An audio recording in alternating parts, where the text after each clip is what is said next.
Hello student, today we will discuss about the where clause where we can give the conditions to the MySQL. So let us start selecting specific records or where clause. अब मान लीजिए हम लोग MySQL की बात कर रहे थे, उसके अंदर SQL की बात कर रहे थे और SQL में हम लोगों ने बात की थी कि किस प्रकार से टेबल्स को क्रिएट किया जाता है, किस प्रकार से टेबल्स के अंदर डेटा को रखा जाता है, किस प्रकार से डेटा को हम लोग उसमें इंसर्ट कर सकते हैं। अब आज हमें कुछ कंडीशंस के बारे में पढ़ना है कि हम लोग कुछ स्पेसिफिक रिकॉर्ड्स को एक्सेस करना चाहते हैं या इंसर्ट करना चाहते हैं तो हमें क्या करना चाहिए। तो उसके लिए सबसे बढ़िया ऑप्शन होता है कि हम लोग कंडीशंस का यूज़ करें, वेयर क्लॉज का यूज़ करें। तो we can select specific records by specifying conditions with the where clause. हम लोग इसके लिए क्या करते हैं, स्पेसिफिक रिकॉर्ड्स को एक्सेस करने के लिए हम लोग कुछ कंडीशंस देते हैं और वो कंडीशंस कहाँ दी जाती है, वेयर क्लॉज के अंदर। जैसे देखिए यहाँ पर सिलेक्ट स्टार फ्रॉम स्टूडेंट। अब सिलेक्ट स्टार का मतलब आप लोगों को मैं लास्ट वीडियो लेक्चर में बता चुका हूँ कि स्टार का मतलब होता है कि सारे records with all columns from the student. Student नाम की टेबल से सारे रिकॉर्ड्स हमारे सामने आ जाए, लेकिन where the city is equal to Mumbai. यहाँ पे वेयर क्लॉज हमने यूज़ किया और इस क्लॉज से हमने क्या दे दी, कंडीशन कि जिनकी सिटी मुंबई हो केवल वही नाम हमारे सामने आए। तो यहाँ पर क्या होगा, जो टेबल हमने लास्ट टाइम देखी थी उस टेबल में जिनकी सिटी मुंबई को होगी केवल वो दो नाम हमारे सामने आ जाएंगे। तो इस प्रकार का आउटपुट हमें कहाँ देखने को मिलेगा, हमारे स्क्रीन पे देखने को मिलेगा। तो यहाँ पर हमने क्या किया, क्वेरीफायर की और कंडीशन लगा दी, वेयर क्लॉज लगा दिया और उसमें लिख दिया सिटी इक्वल टू मुंबई। तो उस कंडीशन में क्या होगा, यहाँ पर केवल वही रिकॉर्ड हमें दिखाई देंगे जो मुंबई को बिलोंग करते होंगे। Next select name, father name, city from the student. अब देखिए यहाँ पे स्टार की जगह हमने पर्टिकुलर कॉलम को कॉल किया है। एक तो नेम वाला कॉलम हमें दिखना चाहिए, एक फादर नेम वाला कॉलम हमें दिखना चाहिए, एक सिटी वाला कॉलम हमें दिखना चाहिए और कौन सी टेबल से, स्टूडेंट नाम की टेबल से। Where the class is greater than 10, जहाँ पर कंडीशन क्या है कि क्लास क्या होना चाहिए, 10 से बड़ी होना चाहिए। तो उस कंडीशन में वो सारे नाम हमारे सामने आ जाए। तो देखिए नेम वाला कॉलम हमें दिख रहा है, फादर नेम वाला दिख रहा है, सिटी दिख रहा है और यहाँ पे हमने कंडीशन जो दी थी कि क्लास इज ग्रेटर देन 10। तो देखिए यहाँ पे क्लास में जो भी आ रहा है वो 12, 11 और 11 आ रहा है। मतलब ये रिकॉर्ड्स केवल उन्हीं स्टूडेंट्स के आए हैं जिनकी क्लास 10 से बड़ी है। तो यहाँ पे ऐसे 3 रिकॉर्ड हमारे सामने आ गए। तो इस प्रकार से हम लोग क्या बोल सकते हैं कि वेयर क्लॉज एक प्रकार से क्या होता है, कंडीशन देने के लिए होता है ताकि हम लोग कुछ स्पेसिफिक रिकॉर्ड्स को एक्सेस कर सके या जो डेटा हम लोग डिज़ायर्ड डेटा है जो हम एक्सेस करना चाहते हैं वो सामने ला सकें। अब कुछ और भी हम लोग एग्जांपल देखते हैं। वेयर क्लॉज के अंदर कुछ रिकॉर्ड्स को सिलेक्ट करने के कुछ ऑपरेटर्स यूज़ किए जाते हैं। उन ऑपरेटर्स के बारे में बात करते हैं। तो सबसे पहला ऑपरेटर होता है रिलेशनल ऑपरेटर। रिलेशनल ऑपरेटर मतलब क्या होता है, जब दो डेटा के बीच में कुछ रिलेशन बताने वाले ऑपरेटर्स यूज़ किए जाते हैं उसे कहा जाता है रिलेशनल ऑपरेटर। अब ये ऑपरेटर क्या क्या हो सकते हैं, तो इक्वल हो सकता है, ग्रेटर देन हो सकता है, लेस देन हो सकता है, less than greater than equal to हो सकता है, लेस देन इक्वल टू हो सकता है, नॉट इक्वल टू हो सकता है, इज हो सकता है, लाइक हो सकता है, इन हो सकता है, बिटवीन हो सकता है। ये सारे ऑपरेटर क्या कहलाते हैं, रिलेशनल ऑपरेटर्स। इनको हम लोग कैसे यूज़ करेंगे ये आने वाले भी हम एग्जाम्पल्स में देखेंगे। और इसके अलावा कुछ और ऑपरेटर्स होते हैं जिसे लॉजिकल ऑपरेटर्स कहा जाता है। और ये लॉजिकल ऑपरेटर क्या करते हैं, दो कंडीशंस को कनेक्ट करने का काम करते हैं। और ये ऑपरेटर्स कौन कौन से होते हैं, और, एंड और नॉट। तो ये ऑपरेटर्स का भी हम लोग यूज़ करते हैं। तो ये ऑपरेटर कहलाते हैं लॉजिकल ऑपरेटर और इसको ऊपर के कहलाते हैं रिलेशनल ऑपरेटर। अब देखिए अपन इनको क्वेरी में यूज़ करते हैं। Select name city from the student. ये लाइन तो आपको बहुत ईजिली समझ में आ रही होगी। नेम और सिटी दो कॉलम हमारे सामने आएंगे आउटपुट में जो स्टूडेंट नाम की टेबल के होंगे। अब कंडीशन क्या दे दी, city is not equal to Mumbai, जिसकी सिटी मुंबई ना हो, and class is greater than 10 और क्लास भी क्या हो, 10 से बड़ी हो। तो ये क्वेरी फायर करेंगे तो हमें क्या आउटपुट में मिलेगा, ऐसे स्टूडेंट के नाम मिलेंगे जिनके नेम और सिटी को वाले कॉलम तो सामने आएंगे ही आएंगे, लेकिन जिनकी सिटी क्या होगी, मुंबई नहीं होगी और क्लास क्या होगी, 10 से बड़ी होगी। तो उनके नाम हमारे सामने आ जाएंगे। नेक्स्ट क्वेरी देखिए, सिलेक्ट स्टार फ्रॉम EMP। जैसे हम लोग स्टार लिखते हैं इसका मतलब है कि सारे के सारे रिकॉर्ड्स हमारे सामने आ जाएंगे। कौन सी टेबल से, एम्प्लॉय नाम की टेबल से। Where salary is greater than 10,000, जहाँ पे सैलरी क्या होना चाहिए, 10,000 से ज़्यादा होना चाहिए और जॉब क्या होना चाहिए, मैनेजर होना चाहिए। अब देखिए यहाँ पे एंड लॉजिकल ऑपरेटर था, तो एंड का मतलब है कि ये कंडीशन भी सेटिस्फाई होना चाहिए और ये कंडीशन भी सेटिस्फाई होना चाहिए, तो ही हमारे सामने रिकॉर्ड आए। मतलब दोनों हो तभी तो ही क्या मिले, हमें आउटपुट मिले। लेकिन अगर हम और ऑपरेटर यूज़ कर रहे हैं तो और ऑपरेटर का मतलब होता है कि वो सारे एम्प्लॉय के नाम आ जाए जिनकी सैलरी 10,000 से ज़्यादा है या उनकी जॉब क्या है, मैनेजर है। मतलब मैनेजर वाली जॉब में अगर सैलरी 9,000 भी है तब भी क्या होगा, वो एक्सेप्टेबल होगा क्योंकि उसकी जॉब क्या है, मैनेजर, और वो इस कैटेगरी को बिलोंग कर रहा है। तो और के अंदर कोई भी कंडीशन फुलफिल हो जाए हमारे सामने आउटपुट आ जाता है। और एंड में क्या होता है कि दोनों कंडीशन का फुलफिल होना कंपलसरी है, तभी आउटपुट हमें मिलेगा। फिर select star from student where not grade is equal to A. अब यहाँ पे हमें उन स्टूडेंट की लिस्ट मिलेगी, यहाँ पे उन सारे स्टूडेंट के नाम आ जाएंगे क्योंकि स्टार लगा है स्टूडेंट नाम की टेबल से, जहाँ पर ग्रेड क्या होगी, ए नहीं होगी। मतलब बी सी डी जो ग्रेड है बस ए नहीं होना चाहिए, ए के अलावा जो भी ग्रेड वाले स्टूडेंट है उन सबके नाम हमें इस क्वेरी से मिल जाएंगे। इसके बाद हम लोग और भी कुछ स्पेसिफिक रोज सिलेक्ट करने के लिए कुछ और ऑपरेशंस अप्लाई करते हैं। वेयर क्लॉज के थ्रू ही करेंगे क्योंकि कंडीशन है। तो देखिए उनके एग्जांपल्स दिए मैं, बहुत इजीली आपको समझ में आएंगे। Select star from EMP. EMP नाम की टेबल से हम लोग क्या करेंगे, सारे रिकॉर्ड को एक्सेस करेंगे। Where the salary between 5,000 and 10,000, जिनकी सैलरी क्या हो 5,000 और 10,000 के बीच में हो। बिटवीन का मतलब होता है कि बीच में होना, तो जिनकी सैलरी 5,000 और 10,000 के बीच में होगी वो सारे रिकॉर्ड हमारे सामने आ जाएंगे। फिर इसी क्वेरी को हम लोग इस प्रकार से भी लिख सकते हैं, अगर मैं यहाँ पे बिटवीन ऑपरेटर यूज़ नहीं करना चाहता तो मैं यहाँ पर रिलेशनल ऑपरेटर्स का भी यूज़ कर सकता हूँ। Select star from EMP where salary is greater than equal to 5,000 and salary less than equal to 10,000। तो मैं ऊपर वाली बिटवीन ऑपरेटर यूज़ ना करते हुए रिलेशनल ऑपरेटर का यूज़ करते हुए भी इस क्वेरी को लिख सकता हूँ, ठीक है। और या इसको मैं थोड़ा सा और इलाबोरेट करूँ तो इसी क्वेरी को मैं लिख सकता हूँ, select star from the EMP where not salary between 5,000 and 10,000। मतलब यहाँ पे वो लोगों के नाम आएंगे जिनकी सैलरी 5,000 और 10,000 के बीच में नहीं है। नॉट लगाए तो ये क्या होगी, तीन क्वेरी होगी, तीनों का मीनिंग एक ही निकल रहा है लेकिन इनको यूज़ करने का तरीका अलग अलग है। अब specifying the list in operator, हमने ऊपर क्या देखा था, बिटवीन ऑपरेटर, और अब देखेंगे इन ऑपरेटर।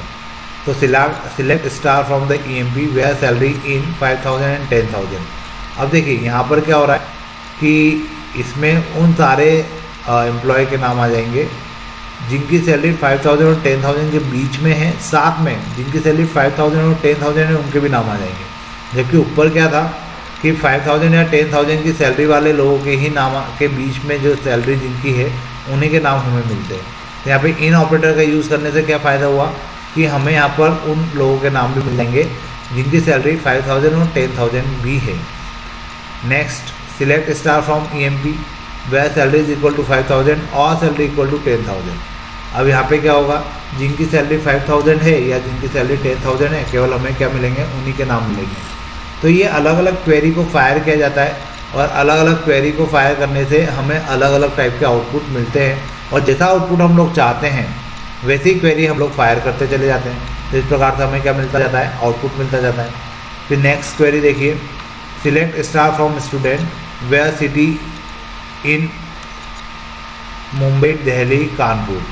अब यहाँ पे क्या है कि यहाँ पे उन स्टूडेंट के नाम सामने आएंगे जिनकी सिटी क्या है, मुंबई है, दिल्ली है और कानपुर है।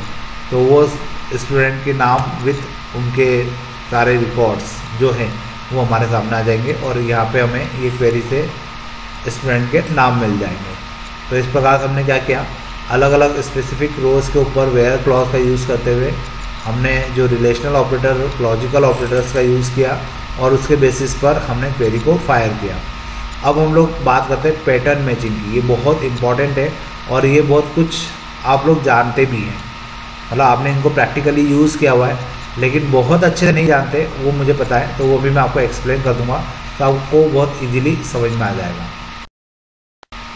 देखिए पैटर्न मैचिंग लाइक ऑपरेटर, यहाँ पे हम लोग लाइक ऑपरेटर्स का यूज़ करते हैं। और ये पैटर्न मैचिंग करता है। पैटर्न मैचिंग कैसे करता है वो भी आपको धीरे धीरे समझ में आ जाएगा। देखिए सबसे पहले यहाँ पे लिखा है a string pattern can be use in the SQL using the following wild card. यहाँ पे वाइल्ड कार्ड का यूज़ किया जाता है और पैटर्न मैचिंग की जाती है। अब अगर परसेंटेज का यूज़ हो रहा है तो इसका मतलब है कि सब स्ट्रिंग इन एनी लेंथ, मतलब परसेंटेज का मतलब होता है कि ये सब स्ट्रिंग का सिंबल है और उसकी लेंथ कुछ भी हो सकती है।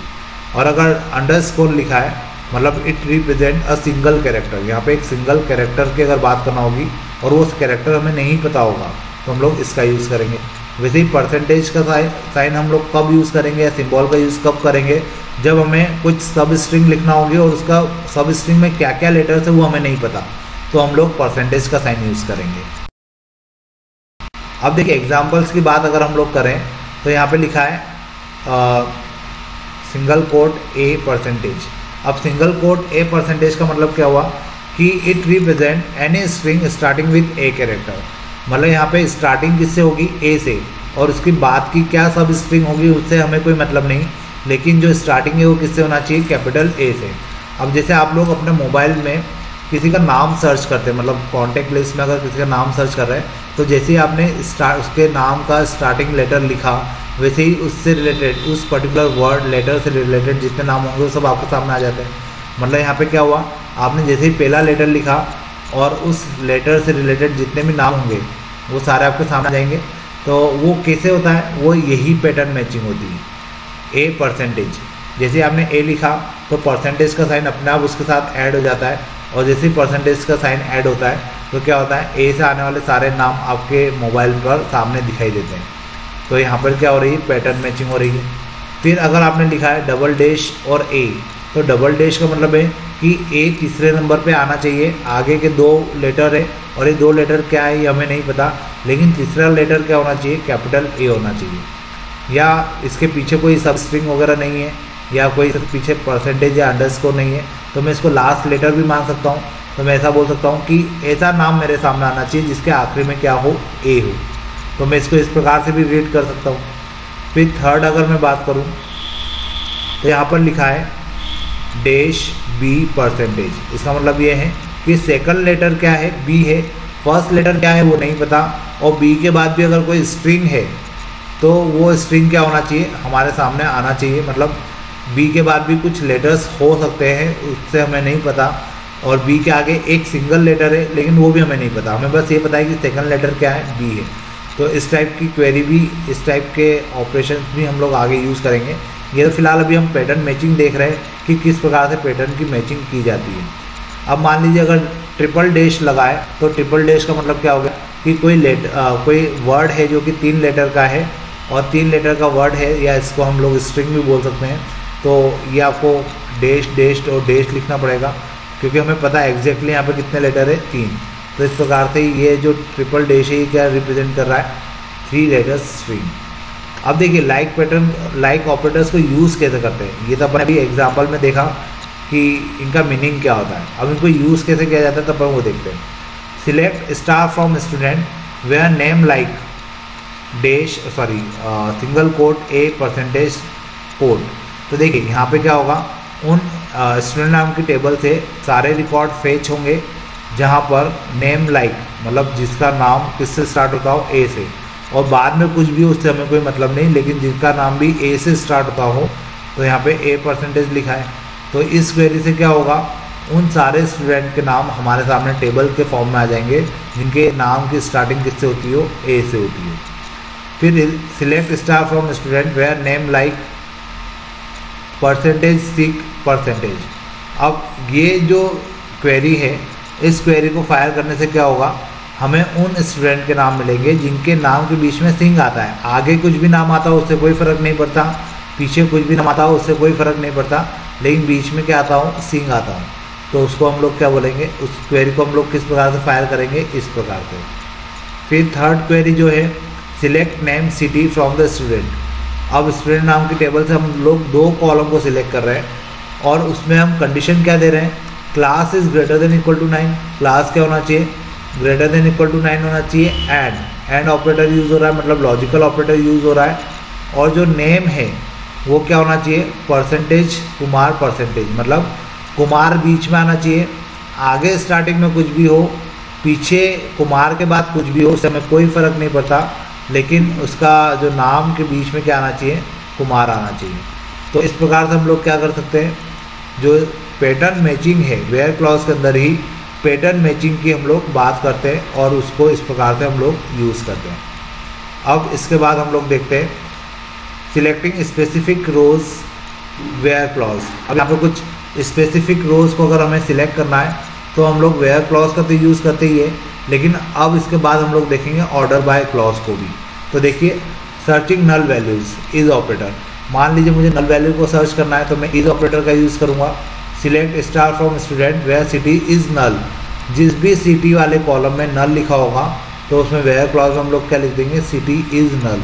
जिसमें भी सिटी की जगह पे नल मतलब सिटी की वैल्यू ना होते हुए वहाँ नल लिखा होगा, वो उसके लिए एक क्वेरी अप्लाई हो जाएगी। और ये क्वेरी अप्लाई होने से क्या होगा कि जिस भी सिटी में नल वर्ड लिखा होगा वो स्टूडेंट के नाम आपके सामने आ जाएंगे। और अगर आप इज़ नॉट नल लिखोगे तो इज़ नॉट से क्या होगा, उन स्टूडेंट के नाम आ जाएंगे जिनकी सिटी लिखी हुई है और वहाँ पे नल नहीं लिखा हुआ है। ठीक है, अब हम लोग क्वेरी को ऑर्डर बाय तरीके से भी क्या कर सकते हैं, ऑर्डर मतलब उनको एक पर्टिकुलर ऑर्डर में भी अरेंज कर कर शो कर सकते हैं। और उसके लिए हमें कौन सा क्लॉज यूज़ करना पड़ता है, order by clause. A query result can be orders in the ascending order और descending order as per any column. यहाँ पे हम लोग क्वेरी को क्या कर सकते हैं, असेंडिंग ऑर्डर और डिसेंडिंग ऑर्डर में अरेंज कर सकते हैं। और बाय डिफ़ॉल्ट इसका जो ऑर्डर होता है वो असेंडिंग होता है। अगर आपने कुछ भी ऑर्डर बाय नहीं लिखा तो उस कंडीशन में क्या होगा, आपका जो आउटपुट है वो असेंडिंग ऑर्डर में आएगा। Select star from the student order by city. अब यहाँ पे हम लोग क्या कर रहे हैं, स्टूडेंट नाम की टेबल से सारे रिकॉर्ड को फेच कर रहे हैं और उसको ऑर्डर बाय कर रहे हैं सिटी से, मतलब सिटी के अकॉर्डिंग वो क्या हो जाएगा, ऑर्डर बाय हो जाएगा। सिटी में जितने भी सिटीज़ के नाम है वो अल्फ़ाबेट ऑर्डर में अरेंज हो जाएंगे। To get descending order use DESC keyword. अब बाय चांस मैंने अभी जैसे बोला कि बाय डिफ़ॉल्ट वो असेंडिंग ऑर्डर में ही अरेंज होकर आता है, लेकिन अगर आप लोग चाहते हैं कि आप उसको डिसेंडिंग ऑर्डर में देखें तो उस कंडीशन में आपको क्वेरी तो वही फायर करना होगी और आखिर में लिखना होगा DESC कीवर्ड। जैसे आप DESC कीवर्ड लिखेंगे क्या होगा, आपका जो नाम जितने भी सिटी के नाम है वो डिसेंडिंग ऑर्डर में आ जाएंगे। नेक्स्ट है select name father name city from student. यहाँ पे हम लोग क्या कर रहे हैं, स्टूडेंट नाम की टेबल से नेम फादर नेम और सिटी तीन कॉलम को कॉल कर रहे हैं। Where name like R percentage, यहाँ पर उन स्टूडेंट के नाम आएंगे जिनका नाम किससे स्टार्ट होता हो, R से स्टार्ट होता हो। और ऑर्डर बाय क्लास, और उनको ऑर्डर बाय मतलब किस हिसाब से अरेंज करेंगे, क्लास के बेसिस पर।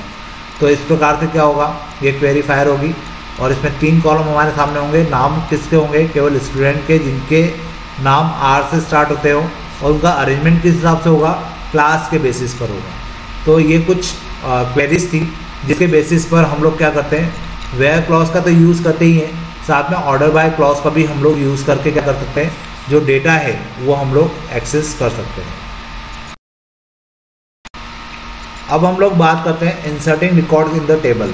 टेबल के अंदर किस प्रकार से रिकॉर्ड को इंसर्ट किया जाता है, ये वैसे मैं लास्ट लेक्चर में भी आपको एक बार बता चुका हूँ, लेकिन एक बार और देख लेते हैं हम लोग।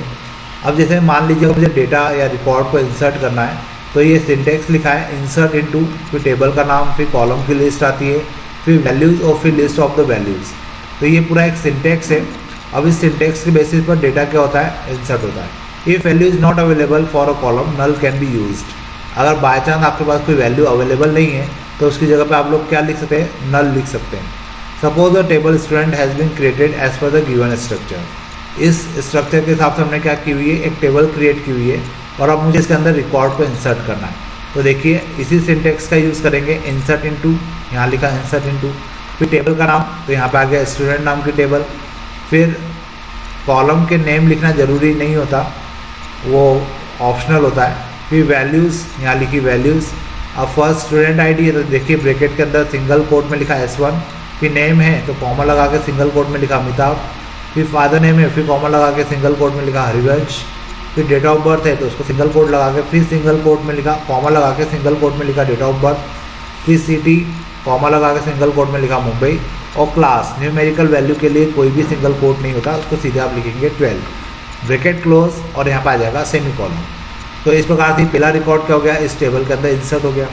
अब दूसरी वैल्यू अगर आपको इंसर्ट करना है, दूसरा रिकॉर्ड आपको इंसर्ट करना है, तो इसी ऑर्डर में आप लोग क्या करेंगे, वैल्यू इंसर्ट करेंगे। वैसे ही अगर आपको तीसरा रिकॉर्ड इंसर्ट करना है तो इस प्रकार से आप लोग तीसरा रिकॉर्ड भी इंसर्ट कर सकते हैं। तो इस प्रकार से डेटा क्या होता है, टेबल के अंदर इंसर्ट होता चला जाता है। अब you can insert all the selected record in the table from the another table by using select command in the place of values। अब यहाँ पे अगर आपको एक टेबल से डेटा दूसरी टेबल में डायरेक्टली क्या करना है, कॉपी पेस्ट करना, अपन ऐसा बोल सकते हैं। तो उस कंडीशन में आपको क्या करना होगा, जो सिलेक्ट कमांड है वहाँ पे वैल्यूज़ की जगह आपको क्या करना पड़ेगा, सिलेक्ट कमांड एक बार वापस से यूज़ करना पड़ेगी। तो उससे क्या होगा, आपका डेटा एक टेबल से दूसरी टेबल में कॉपी हो जाएगा। Suppose a table named new student has been created and record to be inserted from old student table having the same structure of column। मान लीजिए आपके पास दो टेबल है, एक न्यू स्टूडेंट नाम की टेबल आपने अभी बनाई है और ओल्ड स्टूडेंट नाम की टेबल आपके पास पहले से बनी हुई है। अब आपको ओल्ड स्टूडेंट नाम की टेबल से डेटा न्यू स्टूडेंट नाम की टेबल में इंसर्ट करना है, जबकि दोनों का स्ट्रक्चर ऑफ कॉलम सेम है। तो उस कंडीशन में हमें क्या कमांड फायर करना होगी, इंसर्ट इनटू न्यू स्टूडेंट, क्योंकि न्यू स्टूडेंट में डेटा इंसर्ट करना है, और वैल्यूज़ के बाद हम लोग जनरली वैल्यूज़ देते हैं, लेकिन यहाँ पे हम लोग क्या यूज़ करेंगे, सिलेक्ट कमांड यूज़ करेंगे। सिलेक्ट ऑल रिकॉर्ड्स, स्टार का मतलब क्या होता है, all records from the old student. जैसे आप लोग ये कमांड लिखेंगे, ओल्ड स्टूडेंट के जितने रिकॉर्ड्स हैं वो सारे न्यू स्टूडेंट में इंसर्ट हो जाएंगे, और उसके बाद आप लोग क्या लगा देंगे, कॉलम। अब अगर आप इसमें कुछ कंडीशन देना चाहते हैं तो कंडीशन भी दे सकते हैं। इंसर्ट इनटू न्यू स्टूडेंट, यहाँ पे वापस से न्यू स्टूडेंट नाम का जो जिस टेबल में आप डेटा इंसर्ट करना चाहते हैं वो नाम आएगा। Values, select star from old student where city is Mumbai. अब ऐसा लिखने से क्या होगा कि केवल उन्हीं स्टूडेंट के रिकॉर्ड न्यू टेबल में जाएंगे जिनकी सिटी क्या है, मुंबई है। फिर next, insert into new student, student ID, name and class. Value, select student name and class from the old student where class is greater than 11। अब मान लीजिए कि आप नई टेबल में केवल स्टूडेंट आईडी, नेम और क्लास लेना चाहते हैं पुरानी टेबल से भी, तो पुरानी टेबल में भी उन्हीं 3 कॉलम के नाम लिखिए और स्टूडेंट ओल्ड स्टूडेंट नाम की टेबल का नाम लिखिए और कंडीशन लगा दीजिए क्लास इज ग्रेटर देन 11। तो इस प्रकार से क्या होता है कि कंडीशन के बेस पर भी हम लोग ओल्ड टेबल से न्यू टेबल में डेटा और रिकॉर्ड इंसर्ट कर सकते हैं। तो ये टेबल्स के अंदर रिकॉर्ड्स को इंसर्ट करने का तरीका हो गया। अब जब नेक्स्ट लेक्चर होगा उसमें हम लोग डिलीटिंग रिकॉर्ड्स की बात करेंगे कि टेबल्स में से किस प्रकार से डेटा डिलीट किया जा सकता है। Insertion records from the other table. This slide we have already learned in the last lecture. Today we will discuss with the deleting records from the table. You can delete all or selected record from the table by using the following DML command.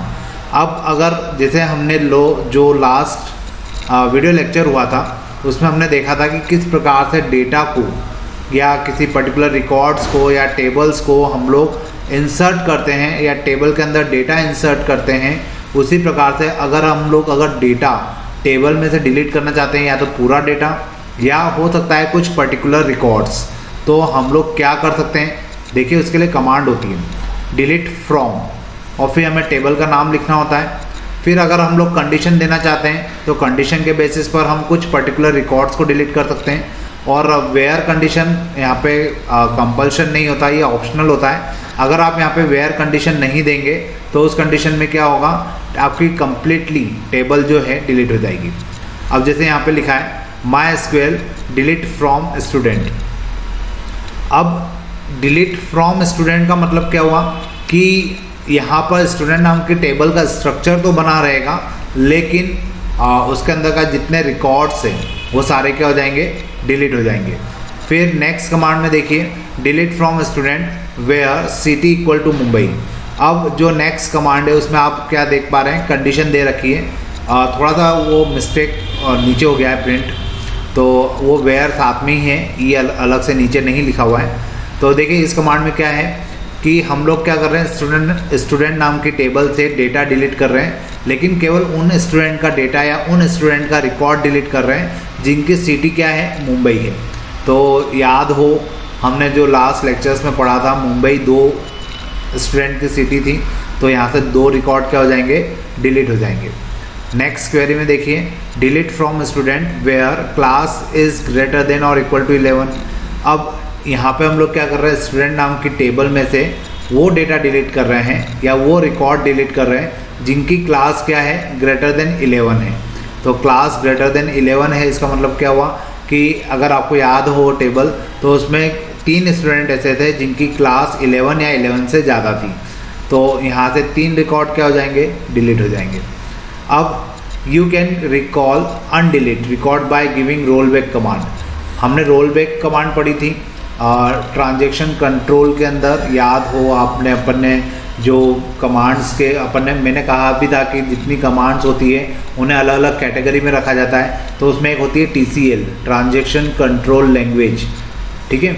तो यहाँ पर जब transaction control language के अंदर हमने 2-3 type के examples देखे थे, रोल बैक, सेव पॉइंट। तो ये रोल बैक कमांड यहाँ पर यूज़ की जा रही है। रोल बैक का यूज़ क्यों होता है कि अगर हमने कोई कमांड ऐसी चला दी है या रन कर दी है जिससे या डेटा हमारा क्या हो गया है, डिलीट हो गया है, तो अगर हम उसको अनडिलीट करना चाहते हैं, अनडिलीट मतलब उसको वापस लाना चाहते हैं, तो हम लोग क्या यूज़ करते हैं, कमांड रोल बैक। जैसे आप रोल बैक लिखेंगे, सेमीकोलन लगाएंगे, तो जितना डेटा आपने सेव पॉइंट तक, लास्ट सेव पॉइंट तक जितना डेटा सेव किया होगा उतना डेटा वापस से रोल बैक हो जाएगा। रोल बैक हो जाएगा मतलब वो जो डेटा गलती से डिलीट हो गया है वो वापस से आप रिकॉल कर सकते हैं। You can issue commit command to record the change permanently. अब अगर आपने कमिट कमांड यूज़ कर ली, तो कमिट कमांड से क्या होगा कि जितना डेटा में अपडेशन आपने किया है, आप लोग श्योर है कि यहाँ तक के डेटा में आपको अब कोई चेंजेस नहीं करना है, तो आप कमिट कमांड रन कर दीजिए। उससे क्या होगा कि जो डेटा है आपका वो परमानेंटली सेव हो जाएगा, उसमें चेंजेस नहीं होंगे। हाँ, चेंजेस आप लोग अपने लेवल पे कर सकते हैं इन फ्यूचर जब आपको रिक्वायरमेंट हो, लेकिन अपने आप जो चेंजेस होते हैं या गलती से जो चेंजेस हो जाते हैं वो नहीं हो पाएंगे। तो हम लोग कमिट कमांड का भी यूज़ करते हैं डेटा को सेव करने के लिए। नेक्स्ट है modifying record in the table. अब अगर हम लोग टेबल्स के अंदर के जो रिकॉर्ड्स हैं उनको मॉडिफाई करना चाहते हैं, मतलब हमने देखिए सबसे पहले हमने क्या देखा था कि टेबल्स कैसे क्रिएट करते हैं, फिर टेबल्स के अंदर डेटा कैसे इंसर्ट करते हैं, अभी लास्ट स्लाइड में हमने देखा कि डेटा को डिलीट कैसे करते हैं। अब ये भी हो सकता है कि टेबल के अंदर आपके पास डेटा है, आपने इंसर्ट कर दिया, लेकिन अब आपको उनको मॉडिफाई करने की ज़रूरत है। तो उस कंडीशन में क्या किया जाएगा, उस कंडीशन में हम लोग कमांड यूज़ करेंगे अपडेट कमांड। अपडेट लिखेंगे, फिर टेबल का नाम लिखेंगे, फिर सेट लिखेंगे, कौन से कॉलम में आपको सेटिंग करना है या अपडेशन करना है, तो ये सेट इसी का कीवर्ड होता है। तो सेट यूज़ करेंगे, कॉलम इक्वल टू एक्सप्रेशन, हम लोग क्या उसके अंदर चेंजेस करना चाहते हैं वो एक्सप्रेशन। और अगर आप कंडीशन बेसिस पे करना चाहते हैं, ये ऑप्शनल है, अगर आप कंडीशन बेसिस पे करना चाहते हैं तो कंडीशन लगाना होगी। तो ये एक सिंटेक्स हो गया अगर आपको जो टेबल है उसके रिकॉर्ड्स को मॉडिफाई करना है तो देखिए अपन एग्जांपल देखते हैं, उससे जल्दी क्लियर होगा। अपडेट, ये तो कमांड हो गई। स्टूडेंट, स्टूडेंट क्या हो गया, टेबल का नाम हो गया। सेट क्लास 10, अब वहाँ पे हमने क्या किया, क्लास नाम का जो फील्ड थी या कॉलम था उसमें हमने क्या डाल दिया, सब जगह 10 डाल दिया। तो जो स्टूडेंट नाम की टेबल है उसमें जो सभी की क्लास है वो क्या सेट हो जाएगी, 10 सेट हो जाएगी, मतलब सब 10th क्लास में आ जाएंगे।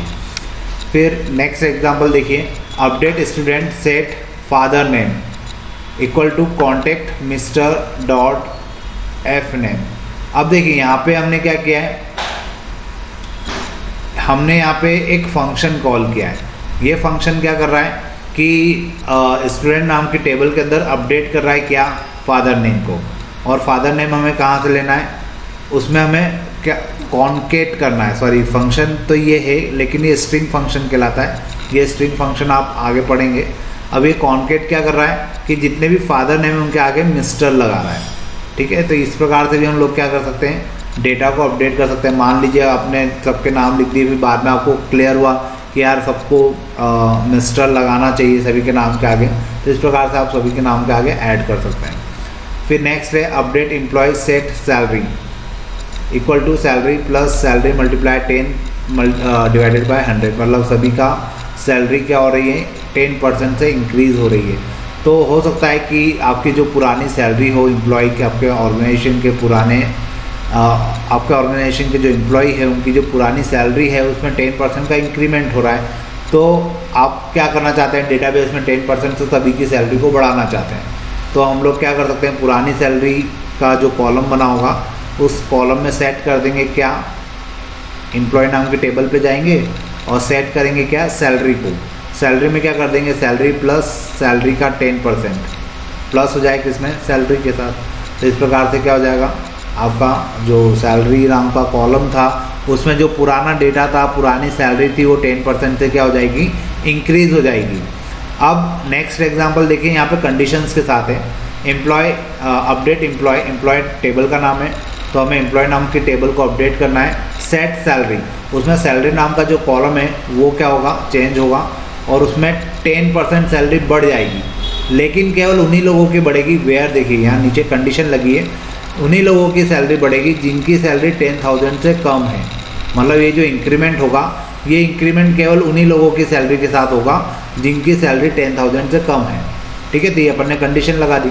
तो कंडीशन, अगर कंडीशन नहीं लगाओगे तो ये जो 10% का इंक्रीमेंट है ये सभी की सैलरी के साथ हो जाएगा, और अगर आप कंडीशन लगाओगे तो केवल उन्हीं लोगों की सैलरी के साथ इंक्रीमेंट होगा जिनकी सैलरी 10,000 से कम है। Next one is update employ set city Dehradun where city is null. अब यहाँ पे हम लोग क्या कर सकते हैं, मान लीजिए कि कुछ ऐसे लोग थे जिनकी सिटी हमें नहीं पता थी और वो कंडीशनली वो सभी या इंसिडेंटली वो सभी कहाँ से, देहरादून से। तो मैं अब या तो एक एक के जो सिटी वाला कॉलम है उसमें सभी के जहाँ जहाँ नल वैल्यू डली हुई है वहाँ जाऊँ और सबके नाम के आगे देहरादून करूँ, या मैं वहाँ पे क्या अपडेट क्या कमांड रन कर सकता हूँ, अपडेट एम्प्लॉय नाम की टेबल जो है उसको अपडेट कर देंगे और उसमें जो सिटी नाम का कॉलम है वहाँ पे क्या कर देंगे, देहरादून। लेकिन अगर मैंने केवल इतनी सी कमांड लिखी तो क्या दिक्कत होगी कि जितने भी एम्प्लॉय है सभी की सिटी क्या सेट हो जाएगी, देहरादून सेट हो जाएगी। जबकि मैं चाहता हूँ कि केवल जो जिनकी सिटी के आगे नल लिखा है, मतलब जिनकी सिटी पहले डिसाइडेड नहीं थी, उनकी सिटी के आगे देहरादून हो, तो यहाँ पर हम लोग क्या कंडीशन दे देंगे, वेयर सिटी इज नल। तो जैसे हमने ये कंडीशन दी तो केवल उन लोगों के नाम के आगे का सिटी चेंज होगा जिनकी सिटी में नल लिखा है। तो इस प्रकार से हम लोग क्या कर सकते हैं, MySQL की कमांड रन करते हैं। ये सारे एग्जाम्पल है, ये सारे एग्जाम्पल हमें क्लास में या प्रैक्टिकल्स में करके देखना है। ठीक है, अब हम और इसके आगे चलते हैं। Working with functions. अब फंक्शंस क्या होते हैं, अभी लास्ट स्लाइड पे मैंने एक स्ट्रिंग फंक्शन की बात की थी, शायद आपको समय नहीं समझ में आया होगा कि वो स्ट्रिंग फंक्शन होता क्या है या वो फंक्शन के बारे में मैंने क्या बोला, तो वो चीज़ें अब आपको समझ में आएगी। तो अपन देखते हैं फंक्शन होते क्या हैं। वर्किंग विथ फंक्शंस, फंक्शन के साथ किस प्रकार से हमें काम करना है, किस प्रकार से हमें इसका यूज़ करना है। तो यूज़ करना तो बाद में होगा, पहले अपन ये देखते हैं व्हाट इज़ फंक्शन। फंक्शन होता क्या है। A function is a special type of command that perform some operation and return a single value as a result. Function क्या होते हैं, ये कुछ स्पेशल टाइप की कमांड होती है जो कुछ पर्टिकुलर ऑपरेशन को परफॉर्म करती है और हमें क्या देती है, return a single value as a result, और रिजल्ट में हमें एक single value as a output देती है। ठीक है, it is similar to the method of function in Java. अगर आपने जावा पढ़ रखी है तो आपको पता होगा कि जावा के अंदर मेथड होती है और वो मेथड भी एज अ फंक्शन ही काम करती है। मतलब जावा के अंदर जो मेथड होती है MySQL के अंदर, उसी मेथड को क्या कहा जाता है, फंक्शन कहा जाता है। Which can be called by giving some argument. यहाँ पे हम लोग चाहें तो उस फंक्शन के अंदर कुछ आर्गूमेंट को प्रोवाइड कर सकते हैं। ठीक है, टाइप्स ऑफ फंक्शन। अब अगर फंक्शन के टाइप्स की बात की जाए तो ये 4 मेजर फंक्शन होते हैं और इन 4 फंक्शंस के ऊपर 4 क्वेश्चन बनते हैं। एग्ज़ाम में आपसे पूछा जाता है न्यूमेरिक फंक्शन क्या होता है, एक्सप्लेन करो या 5 इसकी कमांड लिखिए। फिर स्ट्रिंग फंक्शंस क्या होता है, इसके फंक्शंस लिखिए। 5 function you can write on the string function or you can write 5 functions on the numeric functions. Date and time functions, इसके भी 5 फंक्शन आपसे पूछे जा सकते हैं। एग्रीगेट फंक्शंस, इसके भी 5 फंक्शन को पूछे जा सकते हैं। मतलब ये जो 4 फंक्शंस के अलग अलग टाइप्स है, ये हम लोग अभी आगे आने वाली स्लाइड्स में पढ़ेंगे, लेकिन आपको इनको 4 नंबर या 5 नंबर का क्वेश्चन समझकर पढ़ना है और इनके जो फंक्शंस है उनको याद रखना है। उनके सिंटेक्स को याद रखना है, उसके ऊपर आपको एग्जाम्पल देना आना चाहिए। तो ये आपका मान के चलिए कि 5 मार्क्स का एक क्वेश्चन फिक्स हो जाएगा। तो ये बहुत इंपॉर्टेंट टॉपिक होता है। एक तो ये पूछा जाता है what is function, explain any 5 numeric function, ये क्वेश्चन बन सकता है। What is function, explain any 5 string function, या क्वेश्चन ये भी बन सकता है what is function, explain date and time function with 5 examples. तो इस टाइप से क्वेश्चन बनते हैं इसके ऊपर, और ये सीधे 5 मार्क्स के क्वेश्चन आते हैं। तो आपको इनके अच्छे से प्रैक्टिस करना है। तो अपन अब 1 बाय 1 एक एक फंक्शन देखते हैं कि किस फंक्शन में क्या टास्क हो रहा है। सबसे पहले है न्यूमेरिक फंक्शंस। न्यूमेरिक फंक्शंस क्या होते हैं? दिस फंक्शंस में accept some numeric value and performing required operation, return numeric value as a result. अब न्यूमेरिक फंक्शंस क्या होते हैं कि न्यूमेरिक फंक्शन अपने आप में ऐसे फंक्शन होते हैं जो कुछ न्यूमेरिक वैल्यू को एक्सेप्ट करते हैं और उसके अकॉर्डिंग ऑपरेशन को परफॉर्म करते हैं, और ऑपरेशन जब परफॉर्म हो जाता है तो जो आउटपुट होता है उसको एज अ रिज़ल्ट वापस से मेन फंक्शन को दे देते हैं। अब मैं यहाँ पे आपको थोड़ा सा एक्सप्लेन कर दूँ, फंक्शन आपको थोड़ा सा और क्लियर हो जाएगा। फंक्शन मतलब क्या होता है एक्चुअल में, मान लीजिए मैंने एक प्रोग्राम लिखा, तो जो सिंपल सा प्रोग्राम लिखा वो अपने आप में मेन फंक्शन कहलाता है। ठीक है, मेन फंक्शन मतलब जिसमें सारी चीज़ें हो रही है। अब जैसे और फिर क्या होता है कि उस फंक्शन में मान लीजिए प्लस ऑपरेशन आ गया कि नहीं, 2 डिजिट को आपको प्लस करना है, तो या तो आप उसकी कोडिंग भी उसी मेन फंक्शन में लिखेंगे, या वहाँ पे आप एक क्या करेंगे, छोटा सा फंक्शन क्रिएट करेंगे। वो फंक्शन अलग से केवल 2 नंबर को प्लस करने का छोटा सा एक सिंपल सा फंक्शन होगा, उसका जो आउटपुट आएगा वो सीधे आप मेन फंक्शन में इंक्लूड कर लेंगे। ठीक है, तो या मैं इसको आपको बहुत सिंपल सी लैंग्वेज में समझाऊँ, आपके सिंपल जो हमारी जनरल लाइफ है उसके बेसिस पे बताऊँ। तो जैसे किसी की शादी हो रही है तो वो मेन फंक्शन हो गया। अब उसमें छोटे छोटे अलग अलग फंक्शन होते हैं कि हल्दी की रस्म होती है, या मेहंदी की रस्म होती है, या मतलब सगाई की रस्म होती है। ठीक है, फेरे अलग होते हैं। तो मेन फंक्शन क्या है, शादी। अब उसमें छोटे छोटे अलग अलग फंक्शन है। हो सकता है हल्दी का जो फंक्शन है वो अलग जगह पर हो, ठीक है, मेहंदी की रस्म अलग जगह पर हो, या हो सकता है कि जो मेन आपका रिसेप्शन है वो अलग जगह पर हो, फेरे अलग जगह पर हो। तो यहाँ पर क्या होगा, ये मेन फंक्शन के छोटे छोटे से फंक्शन हो गए, और इन फंक्शन को मिलाकर आपका मेन फंक्शन परफॉर्म होता है।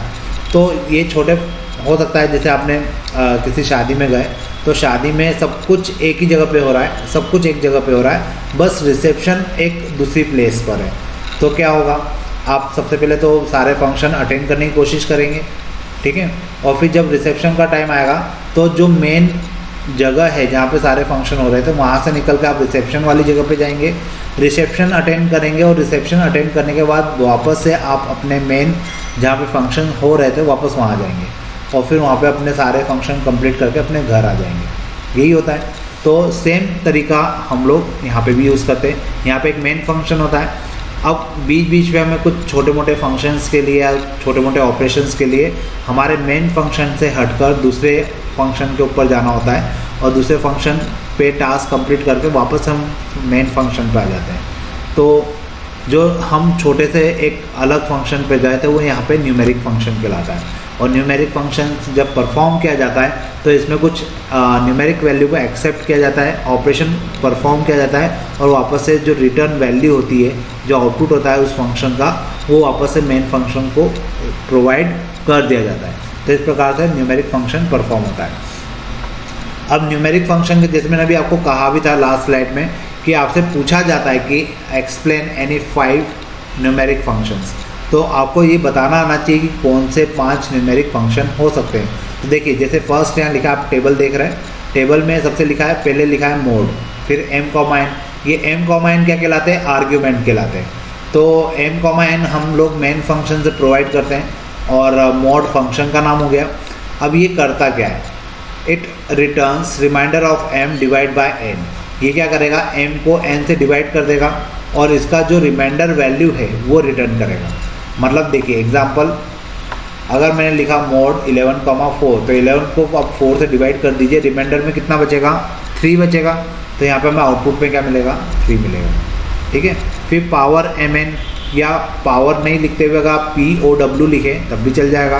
ये दोनों फंक्शन कहलाते हैं। इसके साथ भी आर्गुमेंट पास किए जाते हैं और ये आर्गुमेंट क्या करते हैं, it returns m to the power n, मतलब यहाँ पे m जो नंबर होगा n उसकी पावर में जाके सेट हो जाता है और जो आंसर निकलता है वो हमें एज अ रिजल्ट मिलता है। देखिए यहाँ पे एग्जांपल भी दिया हुआ है सामने, पावर लिखा, ये फंक्शन का नाम हो गया, 3,2 क्या हो गया, ये आर्गुमेंट हो गया, मतलब 3 की पावर 2 निकालना है, तो 3 की पावर 2 कितना हो जाएगा, 9 हो जाएगा। तो इस प्रकार से हमें ये पाव या पावर फंक्शन हमें क्या प्रोवाइड करेगा, 9 एज अ आउटपुट प्रोवाइड करेगा। उसके बाद हम लोग बात करते हैं नेक्स्ट फंक्शन की, तो राउंड क्या करता है वो भी देखते हैं अपन। n, m यहाँ पे क्या होगा, n और m क्या हो गए, अगेन आर्ग्यूमेंट हो गए। ये इसका पर्पस क्या है, return a number rounded off up to the m place, if m is -1 it round nearest to 10, if m is not given the n rounded to the nearest integer. यहाँ पे n, m क्या करता है, आपको round of value provide करता है। देखिए example से जल्दी समझ में आएगा, हो सकता है थ्योरेटिकल आपको इतना जल्दी क्लियर ना हो। तो देखिए यहाँ पे एग्जांपल में हमने एक नंबर दिया है 15.193, 1। तो 1 का मतलब क्या हुआ कि यहाँ पे पॉइंट के बाद केवल एक ही डिजिट आएगी और वो भी राउंड ऑफ करके। तो 9 अगर 5 से बड़ा है तो 1 आगे की तरफ शिफ्ट हो जाएगा, तो यहाँ पे 1 और 1 कितना हो जाएगा, 2। तो हमें आउटपुट में कितना मिलेगा, 15.2 मिलेगा, सॉरी। फिर नेक्स्ट एग्जांपल में देखिए, सिलेक्ट राउंड 15.193, इसके आगे हमने कॉमा में कुछ भी नहीं दिया है, तो ये सारे पॉइंट वाली वैल्यू को स्किप कर देगा और हमें आंसर में क्या देगा, केवल 15 देगा। तो इस प्रकार से राउंड फंक्शन का यूज़ करते हुए हम लोग क्या कर सकते हैं, जो न्यूमेरिकल वैल्यू है उनको राउंड ऑफ कर सकते हैं। फिर नेक्स्ट होता है SQRT n। SQRT मतलब होता है स्क्वायर रूट निकालना, और n मतलब जो नंबर आप प्रोवाइड करेंगे एज अ आर्ग्यूमेंट, वो उसका हमें क्या मिल जाएगा, स्क्वायर रूट मिल जाएगा। तो देखिए यहाँ पे एग्जांपल, आपने SQRT फंक्शन लिखा, उसके अंदर ब्रैकेट में आर्गुमेंट के तौर पे क्या लिख दिया, 25। तो 25 का स्क्वायर रूट कितना होता है, 5 होता है। तो आपको फाइनली यहाँ पे आउटपुट में कितना मिलेगा, 5 मिलेगा। फिर ट्रंकेट, ये लास्ट फंक्शन है, ऐसे 5 फंक्शन आप याद कर लीजिए। ट्रंकेट को के इसमें हम लोग आर्गुमेंट के तौर पे क्या पास करते हैं, n, m। It returns number after truncating m decimals. ये क्या कर देता है, m डेसिमल तक के नंबर्स को ट्रंकेट कर देता है। एग्जाम्पल से देखिए, ट्रंकेट फंक्शन हो गया 15.79, हमने एक नंबर प्रोवाइड किया एज अ आर्ग्यूमेंट और साथ में लिखा 1। तो यहाँ पे 9 क्या हो जाएगा, ट्रंकेट हो जाएगा और हमें आंसर में क्या मिलेगा, 15.7 मिलेगा। तो इस प्रकार से हम लोग क्या कर सकते हैं, इन न्यूमेरिक फंक्शंस का यूज़ करते हैं, और जो कोडिंग करते हैं या जो हम लोग MySQL के अंदर क्वेरी फायर करते हैं, उन क्वेरी के अंदर भी इन फंक्शंस का यूज़ हम लोग कर सकते हैं, ताकि हमारी जो डेटाबेस है उसको हम बहुत परफेक्टली प्रॉपरली उसको अरेंज कर सकें, उसको मैनेज कर सकें। अब इसके बाद हमारे 3 फंक्शन अभी और पेंडिंग है।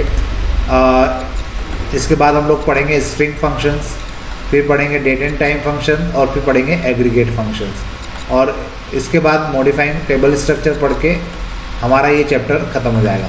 तो ये 3-4 टॉपिक हमारे बाकी है, जो कि शायद नेक्स्ट लेक्चर में पूरे कंप्लीट हो जाएंगे। तो अपन आज के लिए इतने ही रखते हैं। अब जब हमारा नेक्स्ट वीडियो लेक्चर बनेगा तो उसमें हमारा ये चैप्टर ख़त्म हो जाएगा। तो आज के लिए इतने ही, ठीक है, थैंक यू।